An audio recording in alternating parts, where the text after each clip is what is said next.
মুকলি আকাশৰ তললৈ ঢিঙৰ বিধায়ক আমিনুল ইছলাম ৰাষ্ট্ৰদ্ৰোহৰ অভিযোগত চলিত বৰ্ষত 24 এপ্ৰিলত আৰক্ষীয়ে গ্ৰেপ্তাৰ কৰিছিল আমিনুল ইছলামক পেহেলগামৰ সন্ত্ৰাসবাদী আক্ৰমণক লৈ বিতৰ্কিত মন্তব্য কৰি ৰাষ্ট্ৰীয় নিৰাপত্তা আইনৰ গোচৰত কাৰাবন্দী হৈ আছিল বিধায়কগৰাকী শুকুৰবাৰে জেলৰ পৰা ওলাই সংবাদমেলৰ যোগেদি চৰকাৰক তীক্ষ্ণ সমালোচনা কৰে বিধায়কগৰাকী কাইলৈ বিধানসভাৰ অধিৱেশনতো অংশগ্ৰহণ কৰিব বিধায়ক আমিনুল ইছলামে মাননীয় গুৱাহাটী উচ্চ ন্যায়ালয়ক ধন্যবাদ জ্ঞাপন কৰিছোঁ যে গুৱাহাটী উচ্চ ন্যায়ালয়ে মোক ন্যায় দিলে আৰু এই হিটলাৰ চৰকাৰৰ তেওঁলোকৰ যি অপকৰ্ম আৰু তেওঁলোকৰ যিটো গণতন্ত্ৰক হত্যা কৰাৰ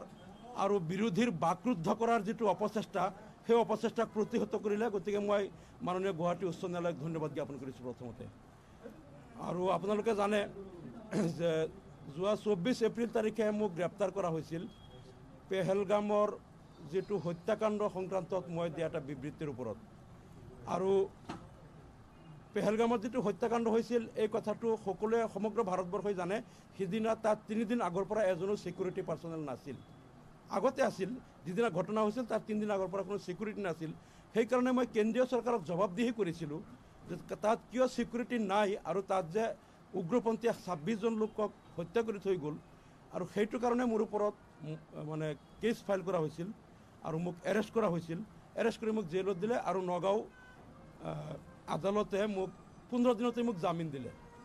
মে মাহৰ 14 তাৰিখে মোক জামিন দি দিলে কাৰণ তেওঁলোকে কেছটো চাইছে এতিয়া এই কেছটো কি হ'ব এতিয়া আদালতৰ কোৰ্টত আছে আদালতে এটো বাকি কেছটোৰ কি মীমাংসা হয় আদালতে কৰিব আদালতৰ ওপৰত আমাৰ আস্থা আছে কিন্তু যিদিনা মোক জামিন মঞ্জুৰ কৰিলে সেইদিনাই অসম চৰকাৰে তেওঁলোকে মোক ডিটেইন কৰি এটা অৰ্ডাৰ দি দিলে নেশ্যনেল সিকিউৰিটি এক্টৰ অধীনত মোক ডিটেইন কৰি দিলে নগাঁও চেণ্ট্ৰেল জেলত আৰু সেই ডিটেইনশ্যন যেটো অৰ্ডাৰ দিছে সেই অৰ্ডাৰত তাত লিখি দিছে যে মই বাহিৰত থাকিলে সমাজত অশান্তি হ'ব মই বাহিৰত থাকিলে সমাজত কিবা অশান্তি হ'ব বা যেটো সোশ্যাল অৰ্ডাৰ মেইনটেইন কৰাটো সম্ভৱ নহ'ব তাৰমানে এটো বুজাইছে মই বাহিৰত থাকিলে মই প্ৰভোক কৰিম এটা জনগোষ্ঠীক অন্য জনগোষ্ঠীৰ বিৰুদ্ধে মই ইনষ্টিগেট কৰিম বা এনেকৈ সমাজত অশান্তি সৃষ্টি কৰিম কিন্তু